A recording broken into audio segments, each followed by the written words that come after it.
TPA di Desa Kaliakah, Kecamatan Negara, Jembrana, Bali kian terbatas kapasitas semakin hari. Sebab, 50-60 ton sampah dikirim ke lokasi tersebut. Alih-alih memperluas kawasan TPA, Pemkab Jembrana disebut-sebut telah merancang langkah-langkah penanganan, juga strategi perihal penanganan sampah bertajuk Roadmap Penanganan Sampah Jangka Pendek 2025-2026 telah disusun. Menurut informasi yang diperoleh, strategi ini menandai pergeseran paradigma penanganan sampah, dari sekadar membuang menjadi memanfaatkan. Fokusnya adalah pada pengurangan sampah dari sumber, peningkatan daur ulang, dan implementasi teknologi pengolahan modern, yaitu Refuse Derived Fuel, RDF. Bahkan, satu RDF akan mampu mengolah sampah yang masuk ke TPA dengan kapasitas 30 ton per 8 jam. Di sisi lain, Bupati Jembrana telah mengeluarkan instruksi Bupati nomor 1 tahun 2025 terkait dengan kewajiban menyediakan teba modern di rumah tangga. Kebijakan ini dimulai dari ASN, perkantoran hingga kemudian akan berlaku di masing-masing rumah tangga masyarakat. Program ini didukung oleh program Jembrana Kedas, ban sampah unit sekolah, perkantoran dan desa serta ban sampah induk di masing-masing kecamatan. Bupati Jembrana, Imade Kembang Hartawan menyatakan masalah sampah memerlukan solusi jangka panjang dan berkelanjutan yang melibatkan seluruh elemen masyarakat. Kami tidak bisa lagi hanya menimbun sampah. TPA kita sangat terbatas kapasitasnya. Perluasan pun tak mungkin. Namun kami komitmen untuk menjadikan Jembrana bersih, lestari, sekaligus persoalan TPA teratasi. Teknologi RDF bukan hanya solusi pengolahan, tetapi juga langkah penting dalam ekonomi sirkular dan penciptaan energi alternatif, ujar Kembang belum lama ini.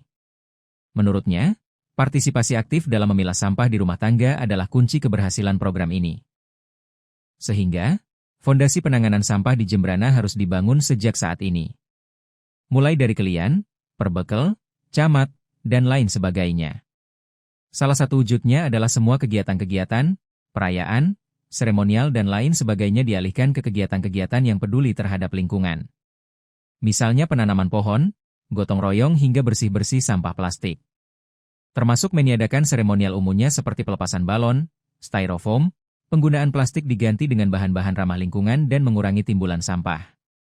Kita mengajak semua stakeholder bergotong royong untuk mulai peduli terhadap penanganan sampah di wilayahnya masing-masing.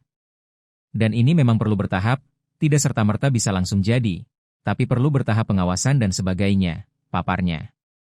Khusus pengolahan sampah melalui pemanfaatan mesin RDF, Pemkab Jembrana pada tahun 2025 ini diberikan bantuan oleh Provinsi Bali melalui BKK senilai 4 miliar rupiah.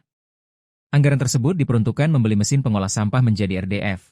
Saat ini sedang proses instalasi dan efektif beroperasi awal tahun 2026 mendatang.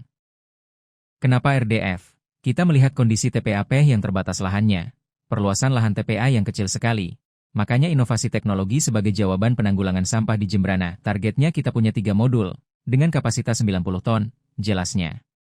Sementara itu, Kadis Lingkungan Hidup, LH, Jembrana, Dewa Gede Ari Chandra Wisnawa mengatakan, rata-rata sampah harian di Jembrana mencapai 50-60 ton per hari. Dengan adanya satu RDF, akan mampu mengolah sampah yang masuk ke TPA dengan kapasitas 30 ton per 8 jam. Mesin RDF yang kedua sudah kita usulkan ke provinsi pada tahun 2026. Sementara mesin ketiga diharapkan tersedia di tahun 2027, tentunya dengan menggandeng pihak lainnya. Sehingga ke depan tidak ada lagi pembuangan sampah ke TPA dengan sistem open dumping, tapi semua diolah RDF. Kita juga antisipasi lonjakan sampah pada momen tertentu. Misalnya saat hari raya, mudik dan lainnya, terang Dewa Ari. Langkah lainnya, kata dia, dengan menata lagi TPA yang sudah existing. Ada 30 ton space yang bisa digunakan setiap hari guna menata TPA existing yang sudah 30 tahun itu. Pelan-pelan kita kelola, kita jadikan RDF. Jika ini berjalan, praktik open dumping ke TPA sudah sangat berkurang. Di samping itu, tentunya tetap langkah perbaikan di hulu, edukasi di masyarakat tetap dilaksanakan, tandasnya.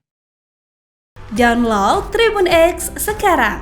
Menghadirkan lokal menjadi Indonesia.